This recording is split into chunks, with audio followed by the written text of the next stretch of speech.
Vimos yo soy la luz del mundo, ¿se acuerdan? Juan capítulo 8, versículo 12. Ahora nos va a corresponder ver en Juan capítulo 6, el versículo 35, una poderosa declaración del Señor.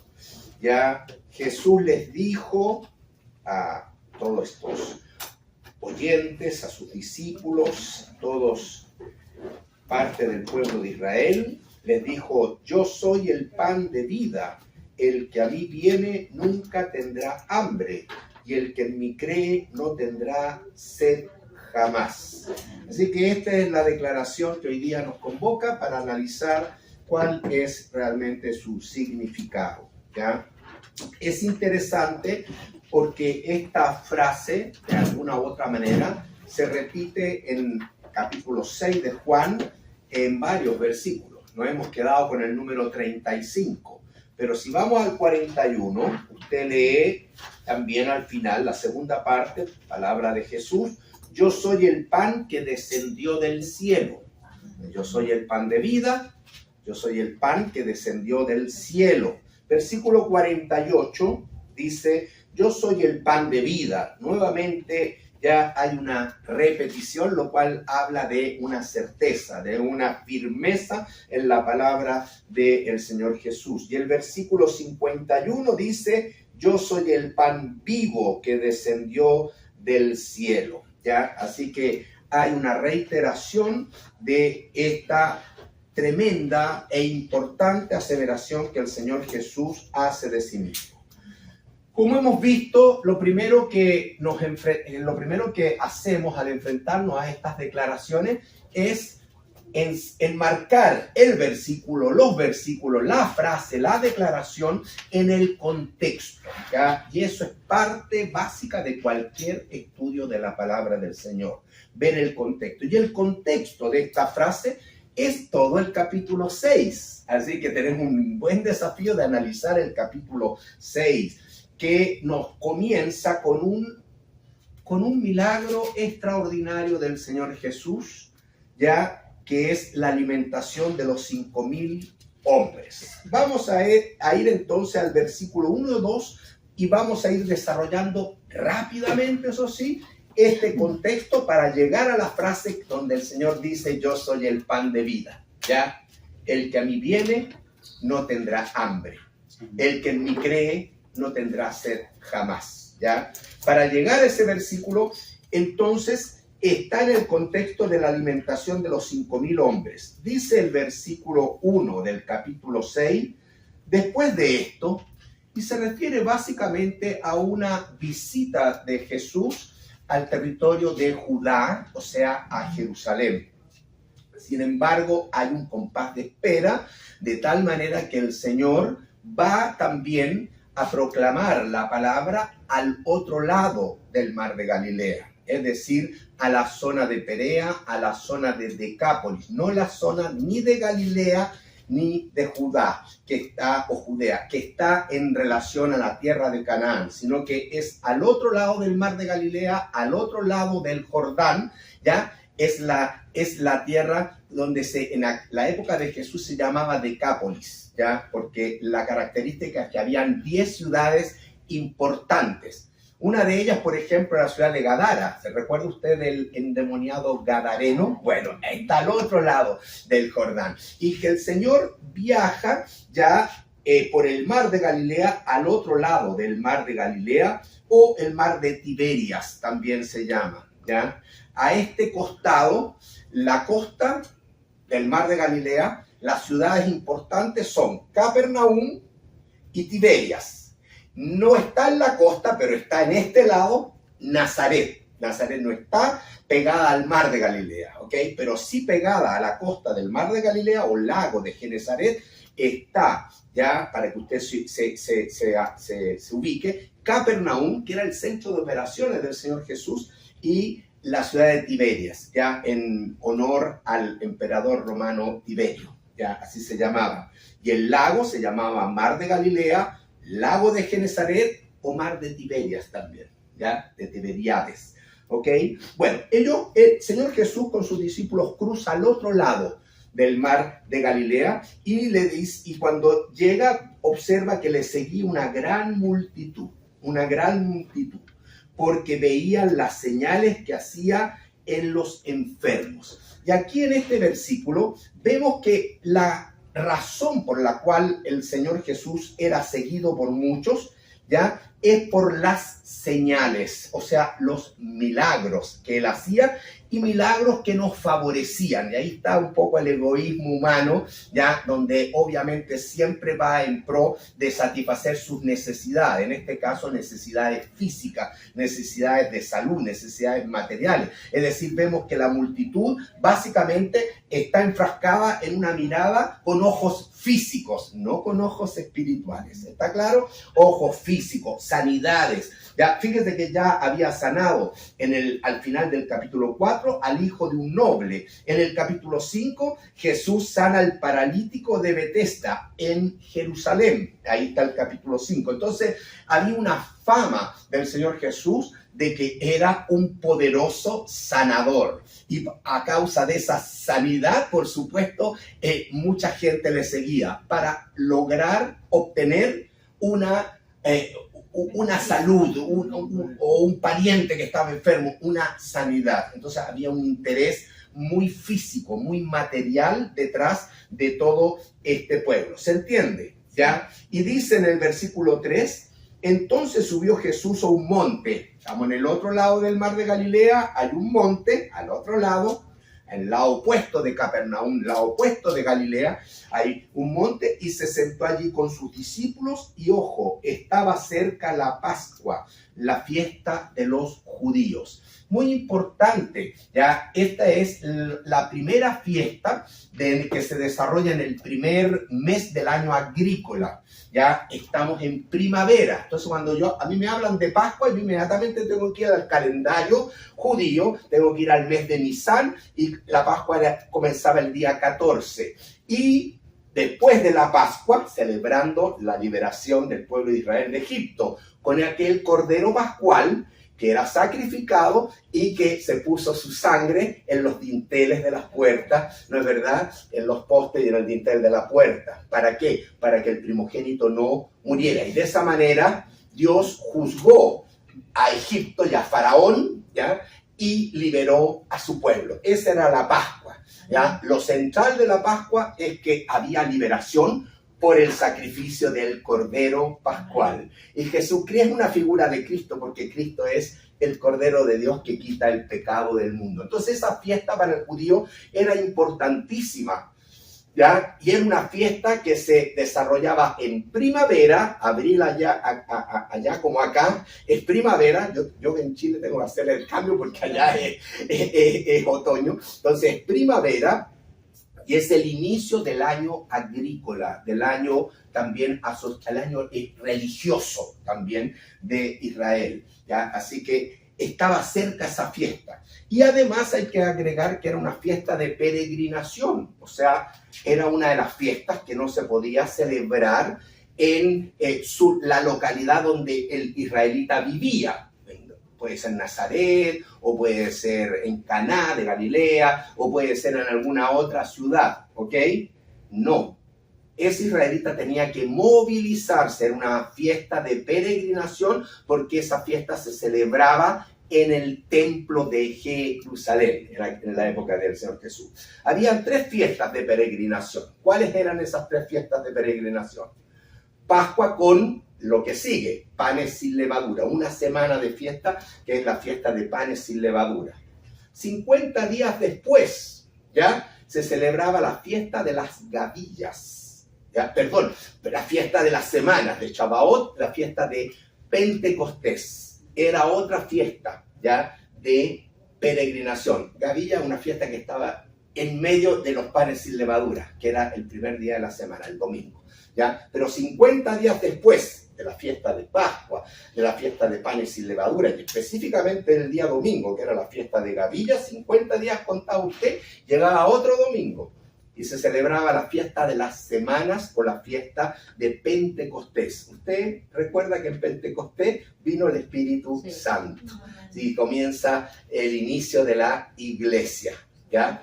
Y luego había otra fiesta también de peregrinación, o sea, todos hay que ir al templo en Pentecostés y también después en el mes séptimo, que es el mes de Tisri. Ya estamos en otoño allá en Israel, en el mes de Tisri, el mes séptimo, ya comenzaba la fiesta el día 15, es la fiesta de tabernáculos, ¿ya? Las 3 fiestas de peregrinación, ¿ya? Y habían otras fiestas que se podían desarrollar dentro de la localidad donde vivía cualquier israelita. ¿Está claro eso? Sí. Entonces aquí estamos cerca de la fiesta de la Pascua, ¿ya? Y en ese contexto, ya cerca, faltaban días para la fiesta de la Pascua, interesante, ¿ya? Jesús alza sus ojos, versículo 5, y vio que había venido a él gran multitud, ¿ya? Entonces, viendo esa multitud para probar la fe de Felipe, le pregunta a Felipe, ¿de dónde vamos a comprar pan para que coman toda esta multitud? Ya decía esto para probarle, porque él sabía lo que había de hacer. Me gusta mucho esa frase, porque hermanos, hoy día usted ya es un hijo de Dios, es salvo por la gracia y usted vive en comunión con el Señor. El Espíritu Santo mora en su corazón. Jesús vive también su vida a través de cada uno de nosotros y debemos aferrarnos en fe a eso. Porque cuando me dice que él sabía, como dice este versículo, él sabía lo que había de hacer, cuando usted esté en cualquier circunstancia en su vida, buena y sobre todo mala, difícil, de dificultad, recuerde que él sabe lo que debe hacer. Usted no está solo.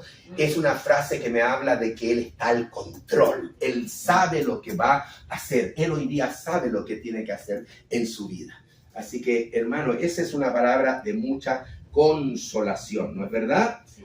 Bien, entonces Felipe, calculando muy matemático, dice 200 denarios no bastan para que cada uno de ellos tome ni siquiera un poquito. Ya hace un cálculo matemático muy apegado a los cálculos, muy apegado a la tierra, muy apegado ya y sin mirar en absoluto ya la fe en aquel que le está indicando que desea dar de alimentar a toda esta multitud.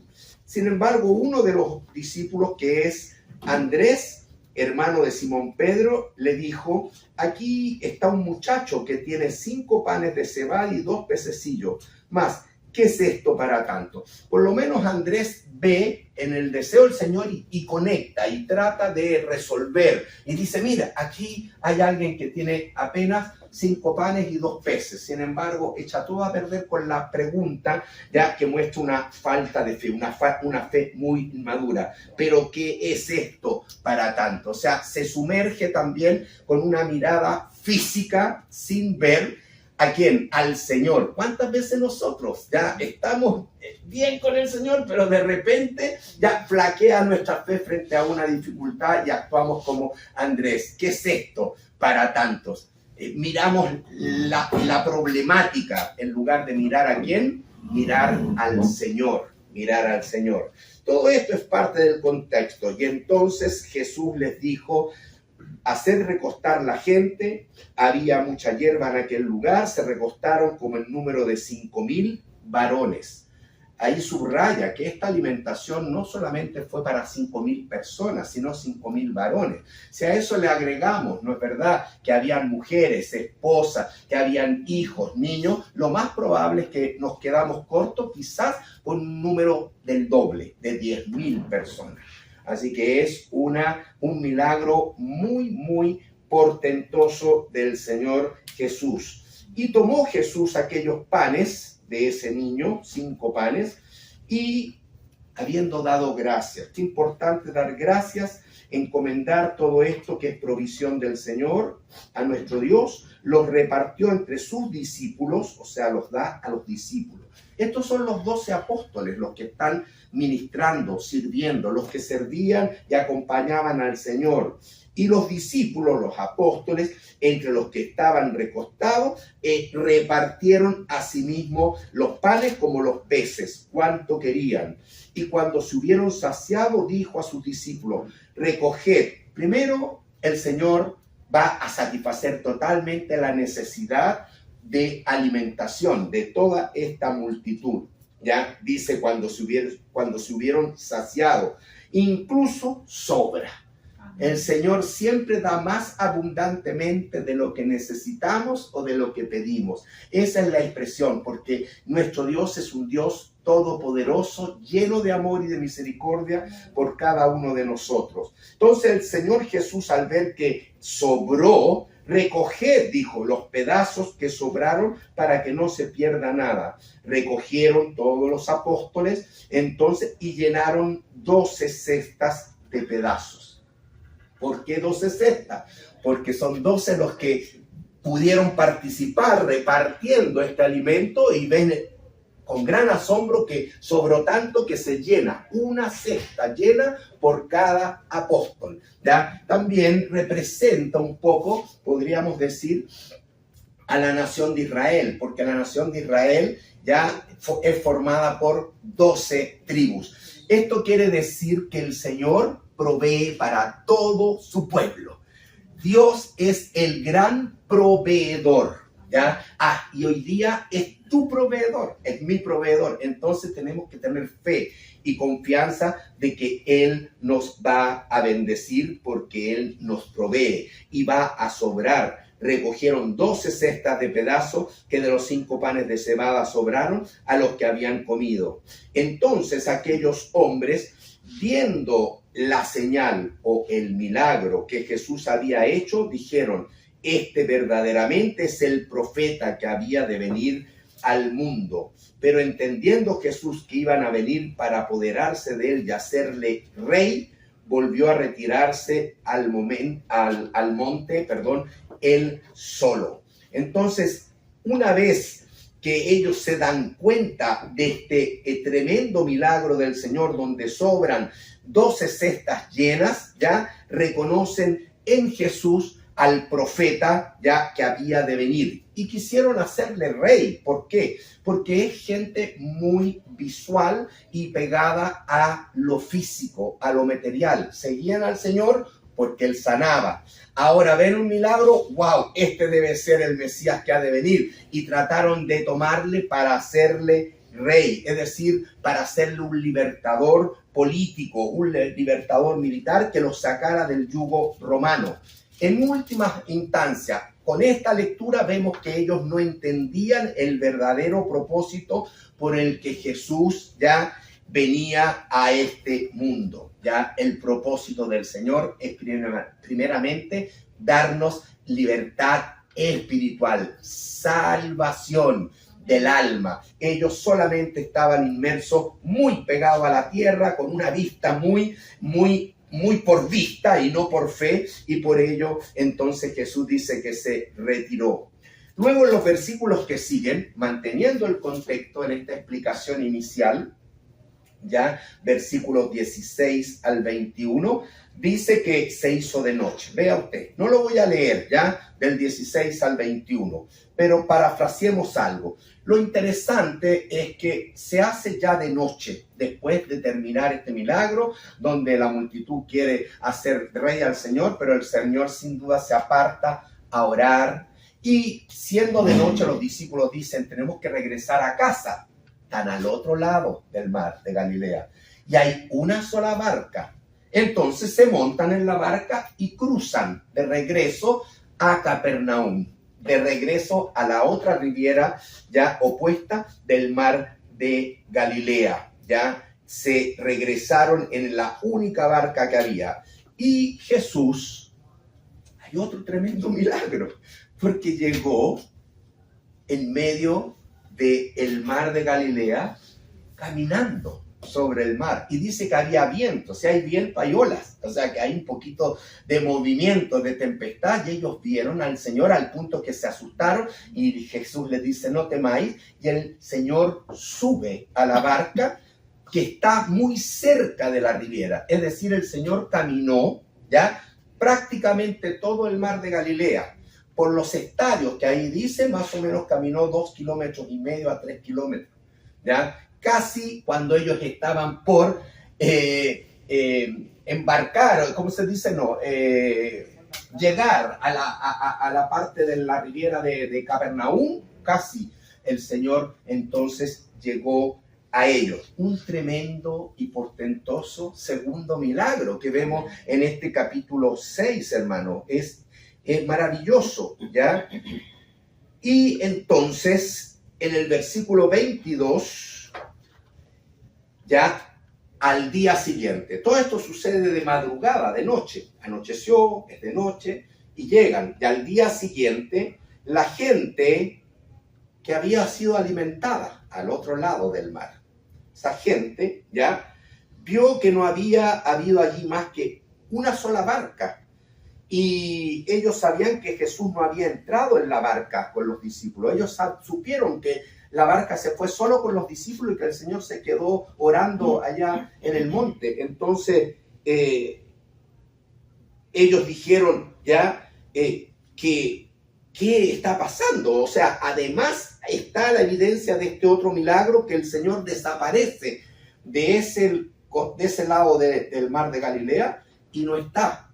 Ahora, al parecer en la mañana habían llegado otras barcas ahí a esa zona, ya de Tiberias, o sea, de la otra riviera, habían llegado a la zona donde se hizo la alimentación de los 5,000, ya habían llegado entonces otras barcas. Cuando vio pues, versículo 24, la gente que Jesús no estaba allí, ni los discípulos, ellos entraron en esas barcas, en sus barcas, y fueron a Capernaum buscando a Jesús.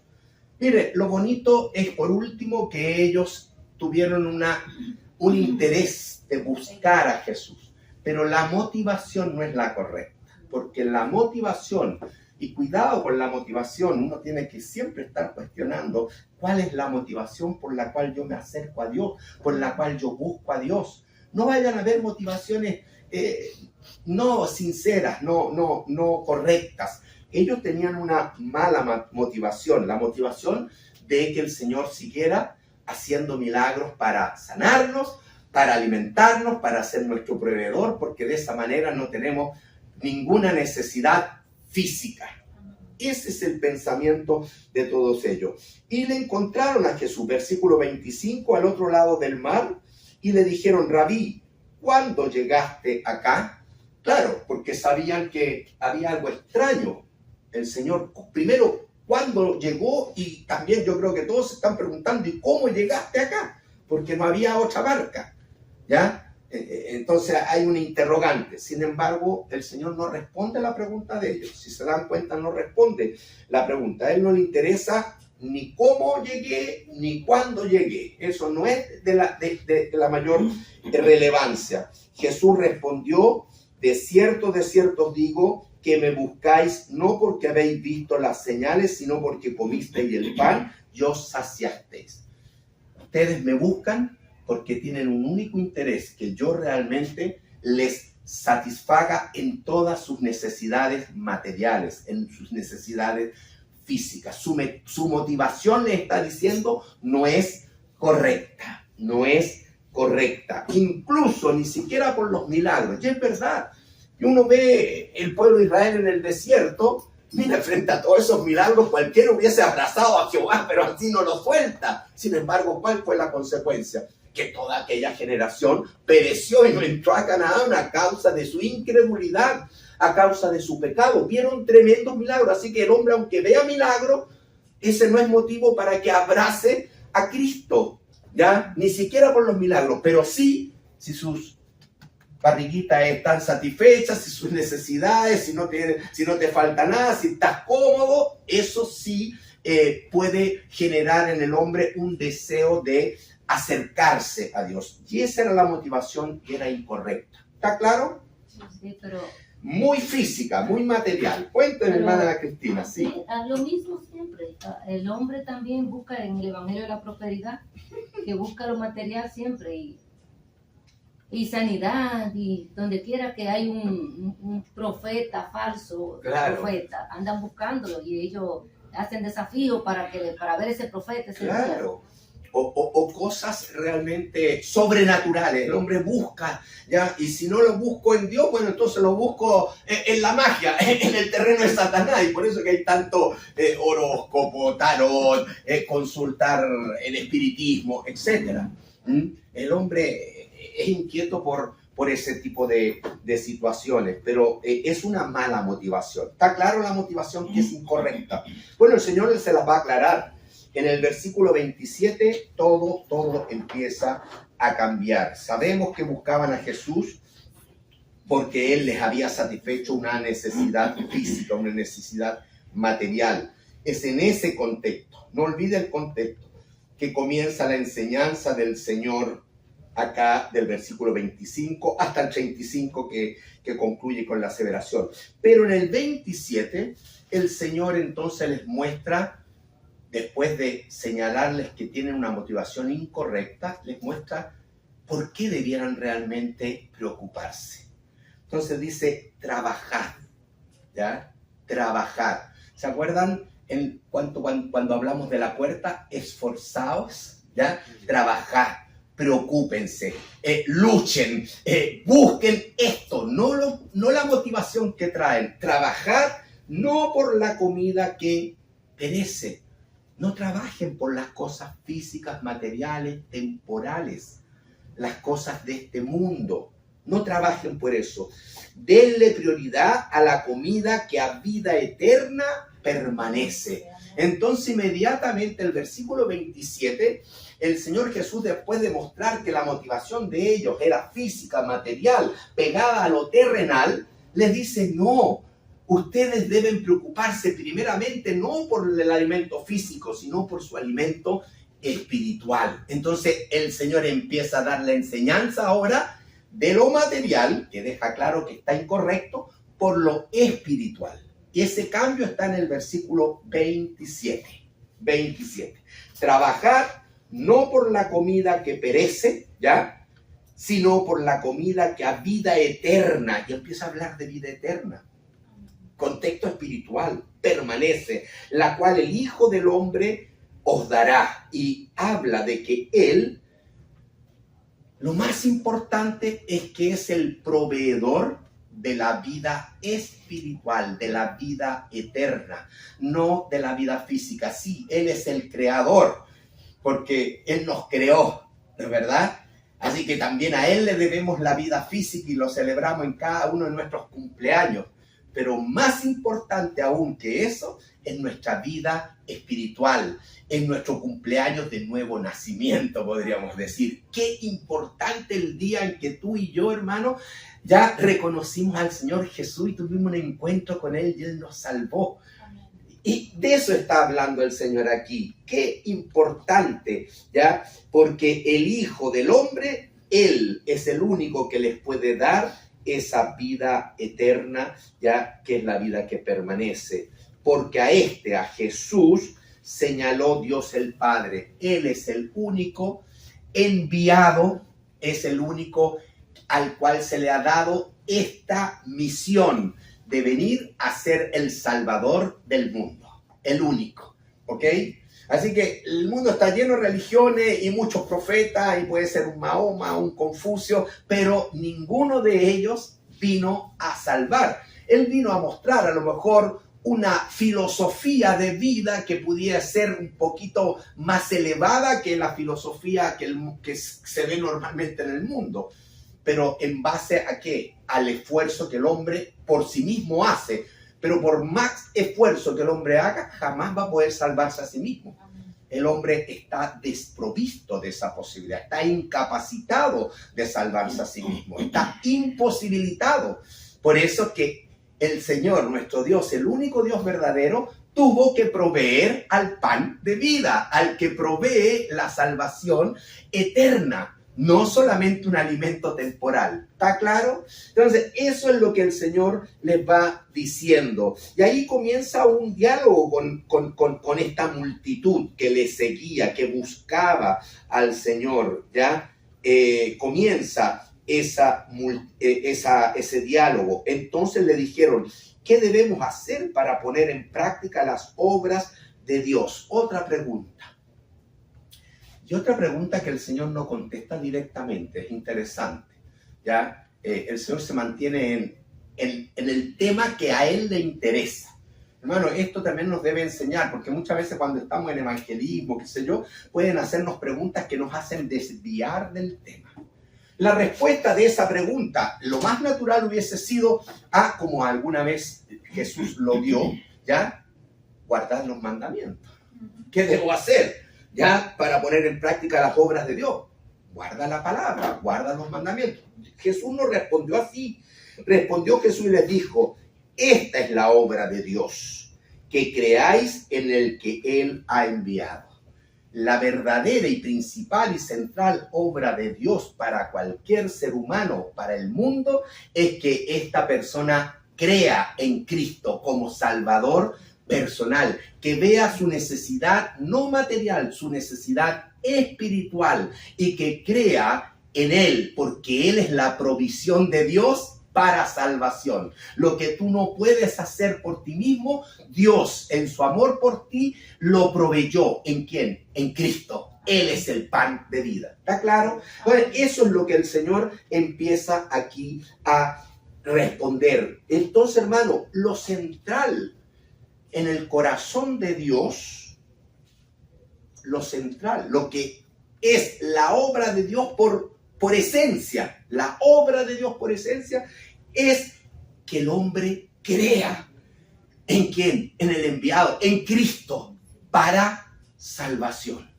Es un mensaje del Evangelio muy simple. Le dijeron entonces, y aquí ya yo voy viendo la tremenda ceguera de este pueblo. ¿Qué señal pues haces tú para que veamos y te creamos? ¿Qué señal? Hermanos, pero qué señal, se ha hecho todas las señales del Señor. Ha sanado, ya dije, ya al hijo del noble, ha sanado ahí ya al paralítico, ha alimentado a más de 5,000 hombres, 10,000 personas, ya ha caminado sobre el mar para acompañar y sumarse a los discípulos y llegar a la otra ribera, a Capernaum. ¿Qué no ha hecho como señal el Señor? Y ellos le dicen, muestran una señal para que podamos crear. ¿Qué obra haces tú? Pero si el Señor lo ha hecho todo. Pero si eran incrédulos.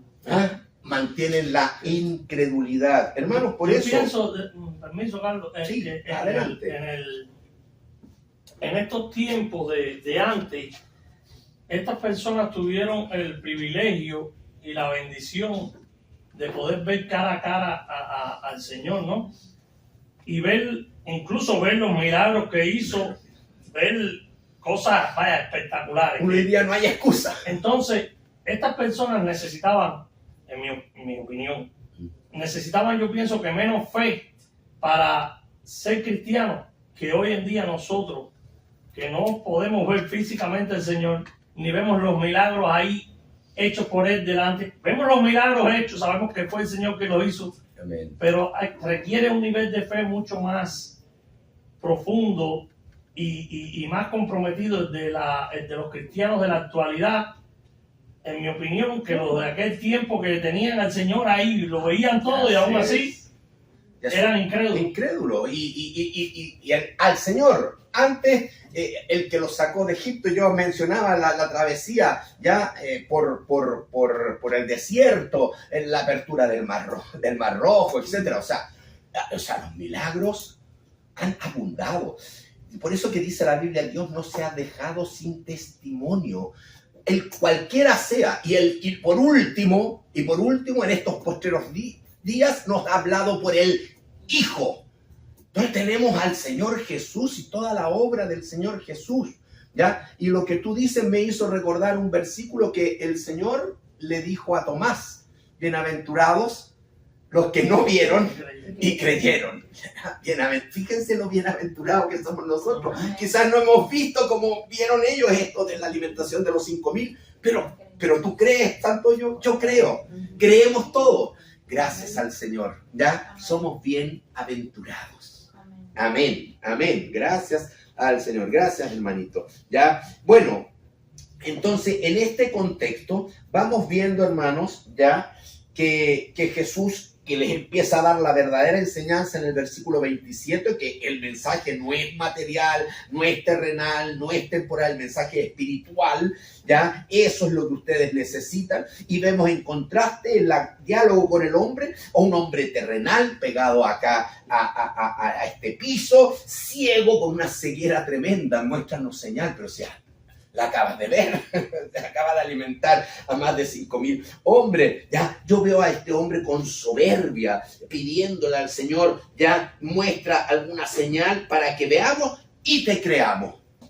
Qué soberbio el hombre, decirle, mira, hazme un show y yo me caigo a tus pies.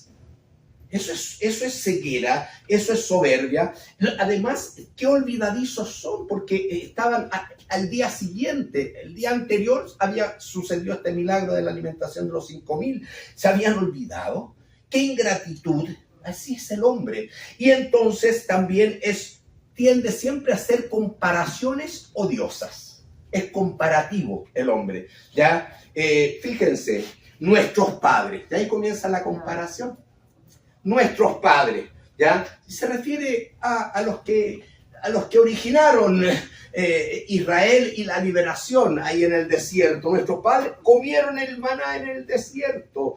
Como está escrito, pan del cielo les dio a comer. Eso decía la palabra, pan del cielo, el maná, les dio a comer en medio de una circunstancia especial y una necesidad, porque si no, ¿de dónde sacaban alimentos? De ahí no había.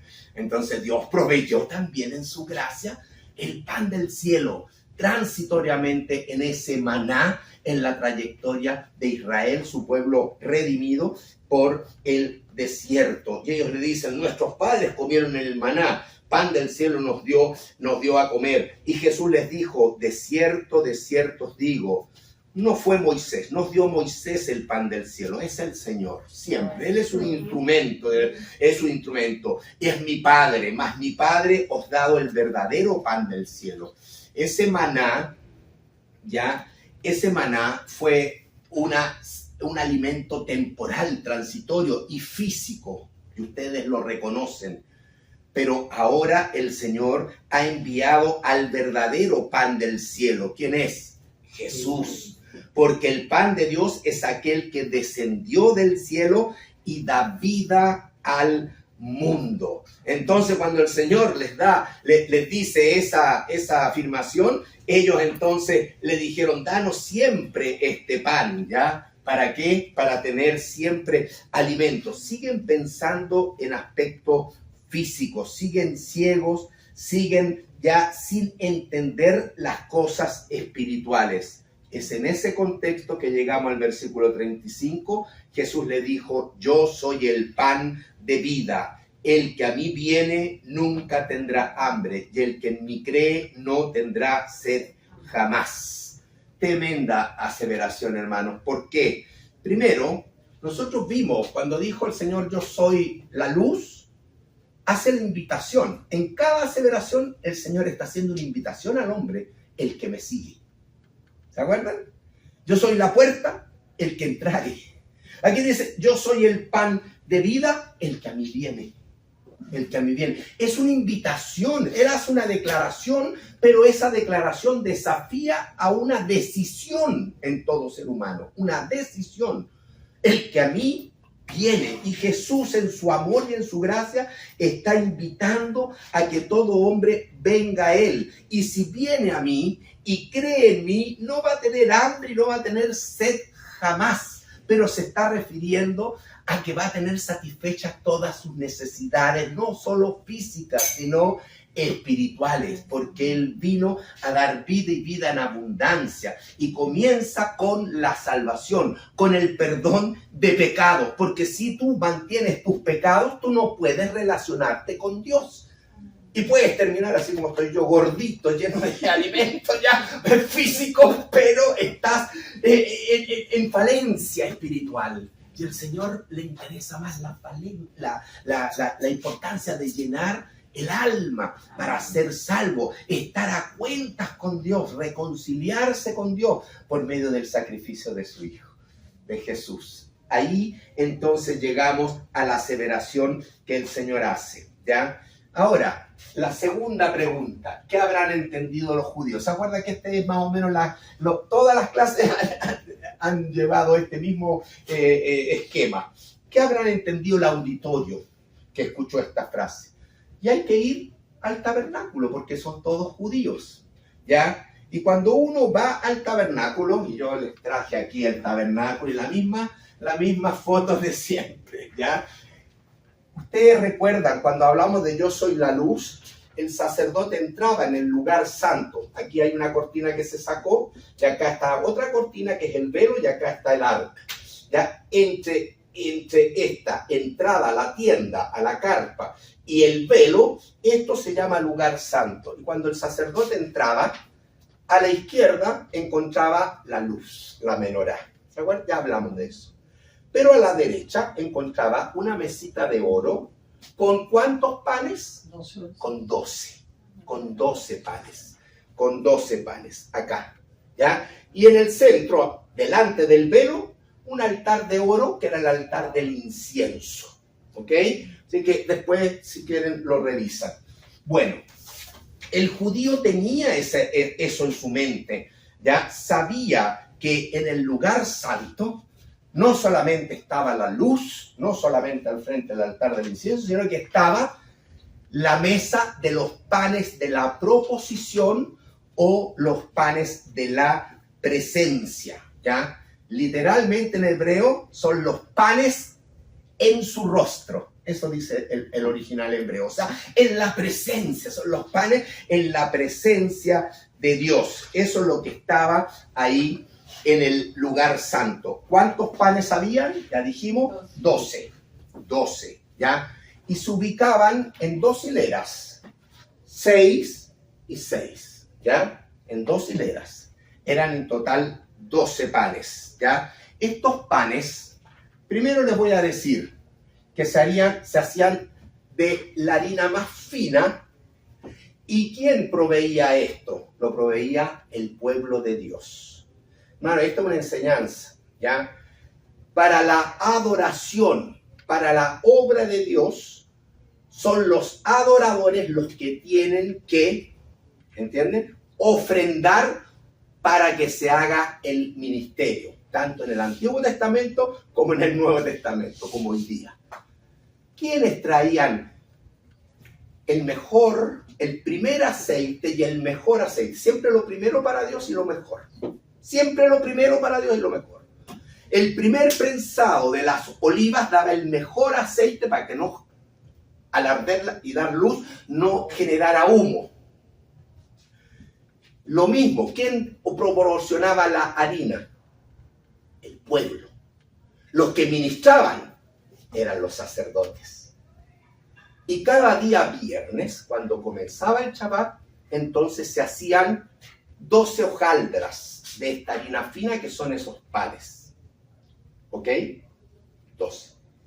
Y el sábado en la mañana, el sacerdote entraba al lugar santo, sacaba los añejitos, eran para alimentación de los sacerdotes, y ponía los nuevos en 2 pilas de 6. Y encima ponía incienso. ¿Por qué? Porque era una ofrenda al Señor.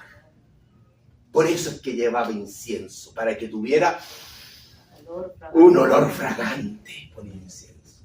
Y cuando cambiaba estos panes, sacaba los viejitos, ese incienso lo sacaba y lo quemaba en el altar del incienso. Y hacían oraciones dando gracias, porque reconocían que Dios era quien proveía a las 12 tribus, por eso 12 panes, a todo el pueblo. Dios es el proveedor de todos nosotros. Y daban gracias quemando el incienso. ¿Saben que de ahí viene? Es la primera vez, es la práctica, la enseñanza, el ejemplo que Dios nos da para dar gracias por los alimentos. Es el Shabbat, cuando se cambian los 12 panes y antes se quema el incienso y se ora al Señor. Y vienen los otros 12 con lo mismo, con el incienso, que a la otra semana, porque son los días sábados que se va a reemplazar. Hermano, no le quiero complicar con esto. Pero sí quiero decirle que todos los sábados se cambiaba esto, se quemaba el incienso, se hacían esas oraciones, reconociendo con toda gratitud que toda la provisión ya venía de Dios para el pueblo, porque por eso son 12 panes, porque son 12 tribus y todo el pueblo era sustentado por Dios. Así que estos panes que hablaban de la provisión de Dios eran figura del verdadero pan de vida. El israelita debió haber entendido eso. Cuando Jesús dice yo soy el pan, tienen que haber pensado en todo este ritual que yo estoy. Ellos lo sabían mejor que usted y que yo, ¿ya? Entonces tienen que haber tenido un recuerdo. O sea, no solo tenían las señales, tenían los gráficos de Dios, tenían los ejemplos de Dios, tenían la práctica del pueblo, tenían mucho más. ¿Te das cuenta, Santoyo? Por eso es que como que es inexcusable, ¿ya? Y ellos entonces ya reconocían que todo provenía para nuestro sustento de Dios en estos 12 panes. Jesús, ya hermanos, esto es figura del verdadero pan de vida que es el Mesías, que es Jesús, quien provee no solo alimento, sustento físico, sino el alimento espiritual. Un judío debía entender esto, Tenía una segunda, bien rápido voy a dar una segunda enseñanza que tenía que estar en la mente de todo judío. El tabernáculo, quedó claro. Pues traté de ser lo más rápido posible porque para que quede un ejemplo. Pero hermano, mire, yo le voy a hacer una pregunta. ¿Ya? ¿Cuándo es la primera vez que aparece el término Jehová Jireh en la Biblia? ¿Sabe lo que significa Jehová Jireh, no? Dios proveerá. ¿Cuándo fue la primera vez que aparece esa palabra? Con Abraham. Con Abraham en Génesis capítulo 22. Vaya a Génesis capítulo 22. ¿Qué pasó? Usted sabe que en ese capítulo Dios le dijo a Abraham, Abraham, anda al monte, ya, con tu hijo, tu amado Isaac, y ofrécelo a mí. Una prueba de fe seria. Esa es la prueba por la cual Abraham se llama padre de la fe, ¿verdad? Porque nadie, yo creo que hubiese podido soportar esto. Y van con la leña, y van a preparar un altar de piedra. Hasta el muchacho ya tenía más o menos unos 12, 13 años. Le pregunta, papá, está todo listo, pero ¿y dónde está el animalito para el sacrificio? Sin saber qué era el animalito para el sacrificio.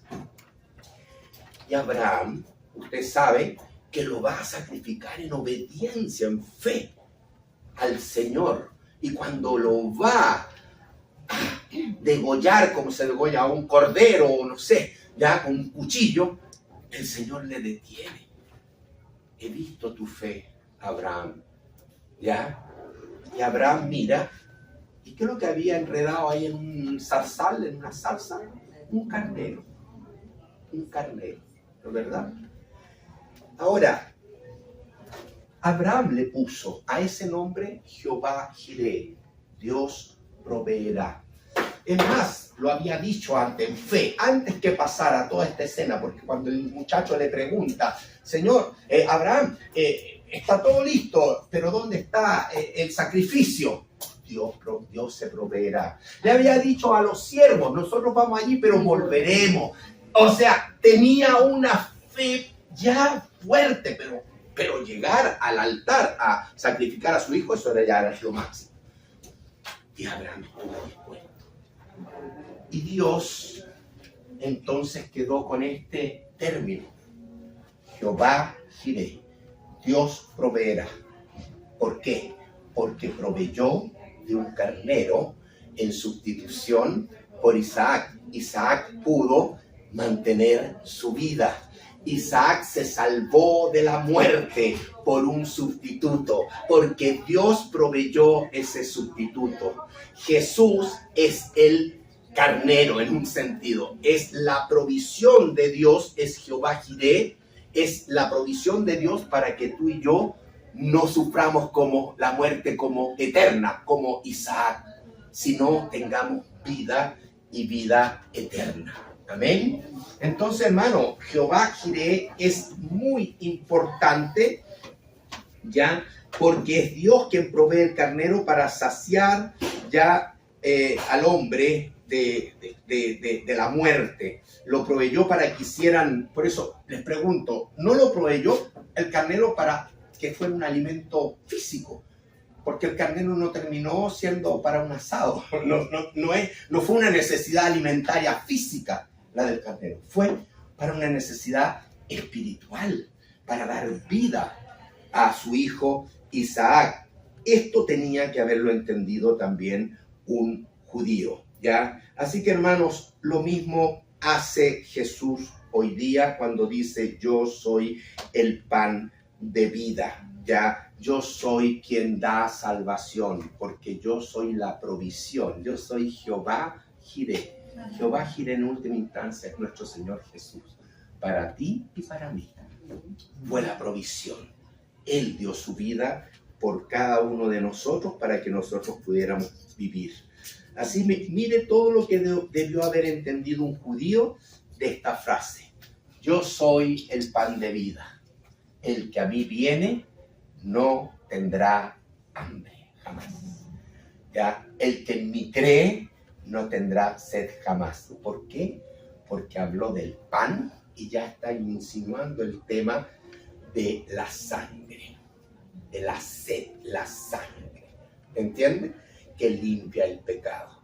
¿Quiere, por último, ver cuál es el significado de esta frase? Porque hoy día hemos visto el contexto solamente y hemos alcanzado a ver lo que un judío debió haber entendido, porque tenía la evidencia de los panes del tabernáculo y porque tenía la evidencia de el proveedor de Jehová Jireh, un proveedor espiritual. Amén. Si lo quiere saber, tiene que venir el próximo domingo. Así como siempre, hacemos 2 clases por cada aseveración de Jesús. Así que el próximo domingo vamos a explicar con más detalle qué significa esta expresión del Señor Jesús.